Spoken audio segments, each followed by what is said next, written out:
Welcome back to Fantasy Football Today. I'm Jamie, that's Dave, that's Heath. And what we usually like to do on our show, when something important happens, we kick Adam Azer off. And this is the most important part of our show right now. Joining us here on Fantasy Football Today on CBS Sports Network, a four-time Pro Bowler, the 2016 NFL MVP, played 15 seasons as quarterback of the Atlanta Falcons for the majority and for the Indianapolis Colts. He's now a member of our team here on CBS. We'd love to welcome in now Matt Ryan, joining us here on CBS Sports Network. So, Matt, we apologize for the downgrade in teammates here, but we appreciate you joining the CBS crew. You're going to be doing games and some studio analysis for us this season.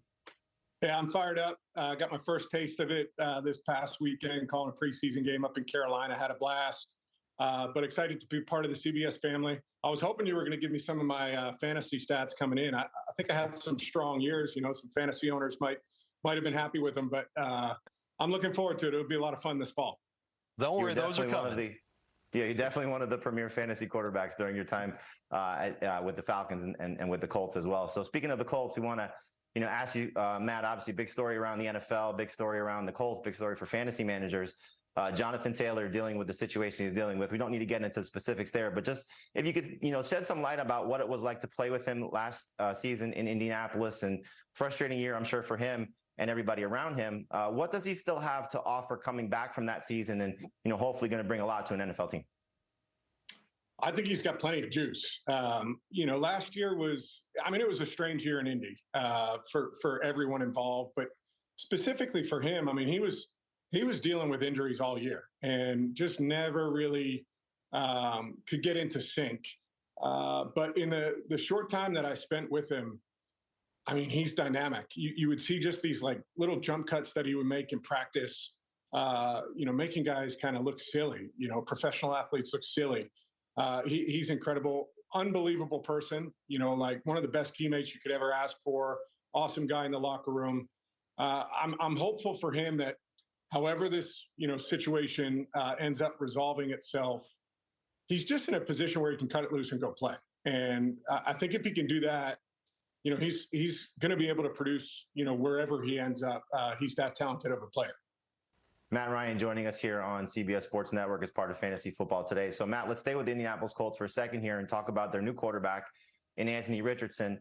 I don't know how much you got a chance to, watch him play or, study his tape or anything like that, but just the idea of what he could bring as a dynamic athlete, dynamic rusher, changing sort of the look of, what these NFL quarterbacks are starting to become with using their legs a little bit more. Your thoughts on Anthony Richardson this upcoming season?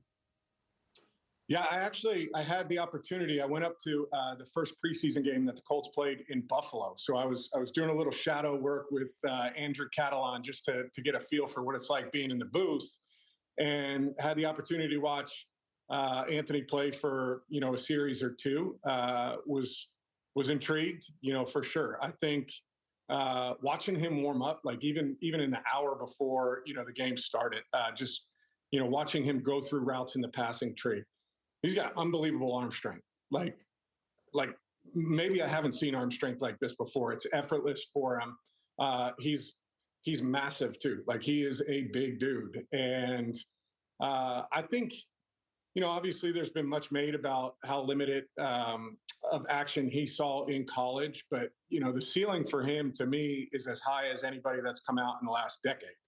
I think just his skill set is that way. And I was texting with Chris Ballard, the GM of the Colts, afterwards, and being like, this dude he's legit. He's got all of the measurables, all that kind of stuff that you would want. But I was like, don't put too much on him too early. Like keep it simple for this guy early and just let him grow organically. I know he's going to start week one, but I think he could really turn into one of the premier quarterbacks in our league. Matt, one of the guys who's really popped this preseason, your former teammate, Calvin Ridley, looking a lot like he did a few years ago. You played with him in Atlanta. You also played with Julio Jones. You played with Roddy White, those number one alpha wide receivers. How does Calvin Ridley compare to those guys? And what do you expect from him in Jacksonville this year? Well, I'll start with the expectations. I expect him to play well. He looks like himself. There's no doubt. He's explosive. His ability to get in and out of cuts, his burst out of cuts, his route running. It's as good as there is in our league. he's different from the guys you mentioned. Like I played with Julio, I played with Roddy. Those were bigger, more physical guys than Calvin.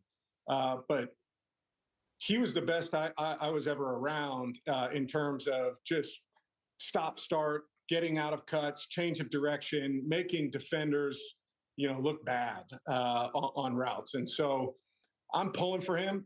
I know the last year and a half has been difficult for him. And he's had a lot going on in his personal life.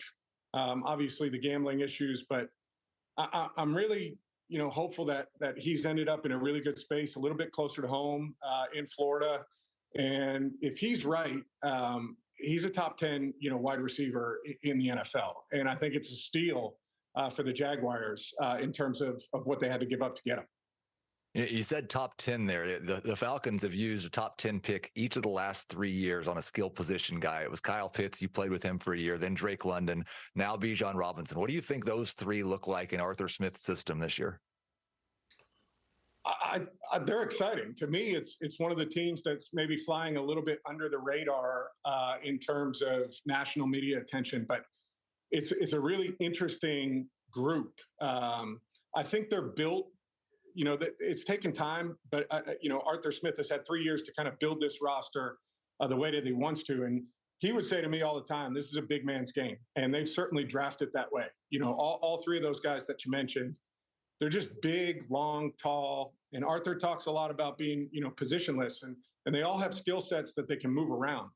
I'm excited to see Bijan, catch the ball. Number one, he's got to run the ball well for them. And that's what Art wants to do. But the thing I saw being up at Falcons practice during training camp was just his ability to line up at wide receiver, line up in the slot, run these routes, and not look like a running back. He looks like a wideout. And so Desmond Ritter's got weapons, and he's going to have an opportunity to spread that ball around and just needs to be the point guard. He just needs to distribute and let those guys go. All right. I told you I was going to talk about your fantasy stats. Here's the big fantasy stat. 2016, you were the league MVP. 20 fantasy points from a quarterback back then on a per game basis was pretty good. You were giving us 26. So I owe you a thank you for helping me take down some championships in 2016. And that year coming into the season, you were kind of an under the radar quarterback. None of us had you in a top 5 position in our quarterback rankings.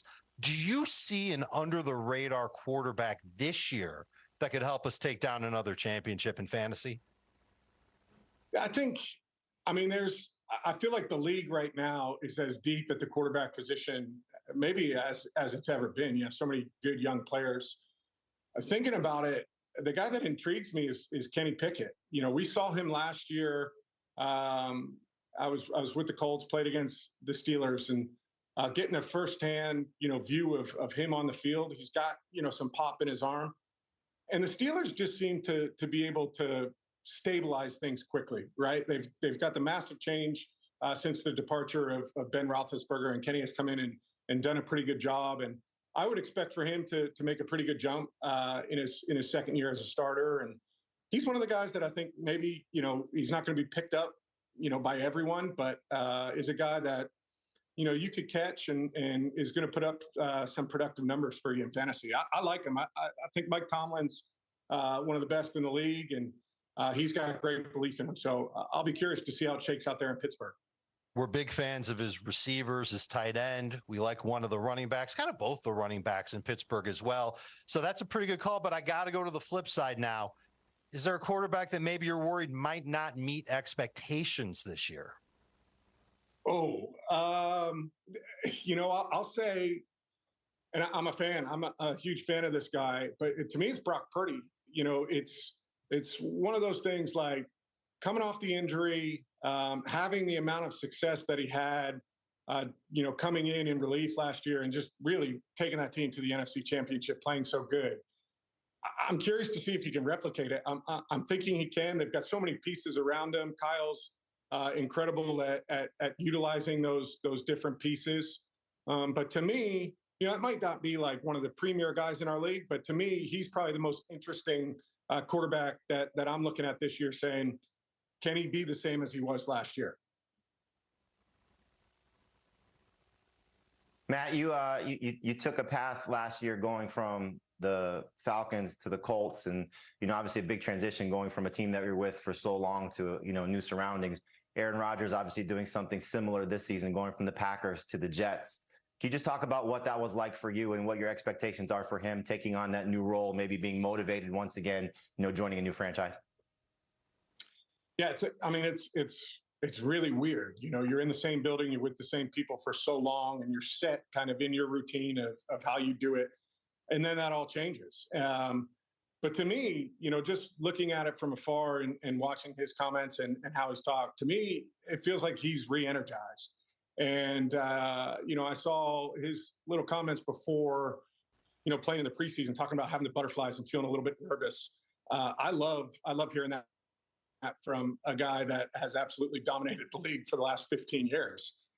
You get a hungry, energized Aaron Rodgers to go along with a team that's extremely talented. I really like the fit, and I think he's going to explode in New York this year. Well, we're looking forward to watching it all unfold on our screens, on the TV, and certainly watching it on the field and getting that fantasy production. Certainly hearing your calls on CBS as well. Matt, we appreciate your time here on Fantasy Football Today on CBS Sports Network. And again, we look forward to hearing you calling games on CBS this year. All right. Thanks, boys. I appreciate it. This is fun. Make sure you check out our Draft-a-thon Wednesday night, 4 p.m. to 10 p.m. Eastern on our YouTube page. We're going to do a great job raising money for the St. Jude Children's Research Hospital and a great job helping you with your fantasy leagues. Again, Wednesday, 4 to 10 p.m. Eastern. Fantasy Football Today on our Fantasy Football Today YouTube page.